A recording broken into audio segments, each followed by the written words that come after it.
As you touch down in southern Mexico, be ready to share the road with migrants. We spot group after group marching north. Many of those who just illegally crossed into Mexico head here, this outdoor park turned migration processing center. We met folks camping out for days, some weeks, waiting to claim asylum in Mexico, or to get transit documents so as to pass through legally, or to sign up for, well, some aren't quite sure what they're signing up for, but they do it anyways. Rafael Torres Marti from outside Havana, Cuba. At 26, he sold his house, left behind a 6-year-old son, and is traveling north with his dad.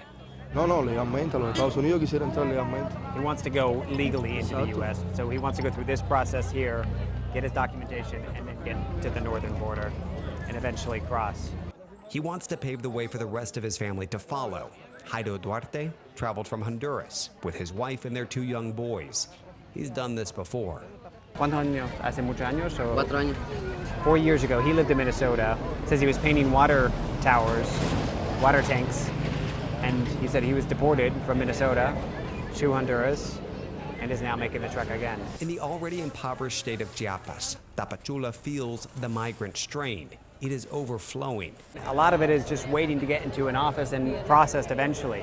But you've got people from all over. I mean, we've met people from Haiti, from Cuba, from Honduras, and they're here for many of them an unknown period of time. Last year, Mexico says some 77,000 migrants applied for asylum in Mexico. More than half of them do it in Tapachula. This year, on track to be nearly double that, a record high. Not everyone sees it as a burden. And for some of the Mexican locals, all these people who are not from Mexico are a business opportunity too. Look over here, you can see some of the stands that are set up to sell food, vendors. To get to Tapachula, it's an hour's drive or a day's walk from the Suchiate River. Guatemala on one side, Mexico on the other. And in the shadows of the official crossing between the 2 countries, an armada of rafts, casually ferrying group after group. Toda la necesidad que uno tiene que estamos atravesando para estar aquí. She says it's a really, really hard track. ¿Y tiene tu hijos? Sí. You can tell they just have such a rush of emotion when they get to this side, and some of them come ready to just continue on. Others, like Michele Marchan and her husband Javier Guillen, using this as a moment to catch their breath. ¿Y tienen otros hijos también? No, primero. And wow, they're having their first child. She's 5 months pregnant. Days earlier, they crossed the treacherous jungle terrain of the Darien Gap, connecting Colombia and Panama. All they own now fits in this small bag. They were robbed and held at gunpoint for hours. But that does not compare, they say, with what they saw. Pasabas por el río, por las piedras y por ahí había muertos. Niños, familias completas, niños abandonados. Oh my God! They're just describing passing through the Darien Gap, and they said several people who had already passed away. A lot of kids.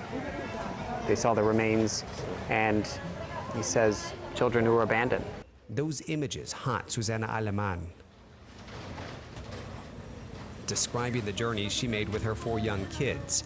But even amidst her tear-filled pain, little ones lighten the load.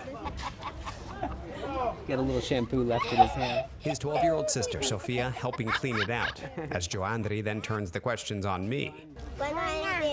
Tengo 36 años. Ay, entonces tú eres mayor que mi papá. Oh, she says I'm older than her dad. Curiosity brings their siblings and cousins, and Joandri takes over the mic, telling me why they left Venezuela. Mal. Al planeta mal. Tiene 6 años, no? 6 years old. He even speaks of Venezuelan economy as bad. But as they share, disturbing memories surface. Muchos muertos. Yo vi uno.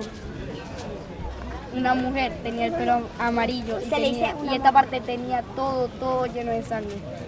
You're talking about, these are children, mind you, having gone through the Darien and the bodies that they saw. He's describing seeing a blonde woman.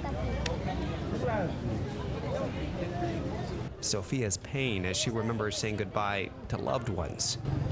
A mí me dejó, prácticamente a mí me dolió cuando yo dejé varios amigos allá. Her little heartbreaking, the friendships that she's lost. So much behind them, yet far from over. More than 1,000 miles until the U.S. border.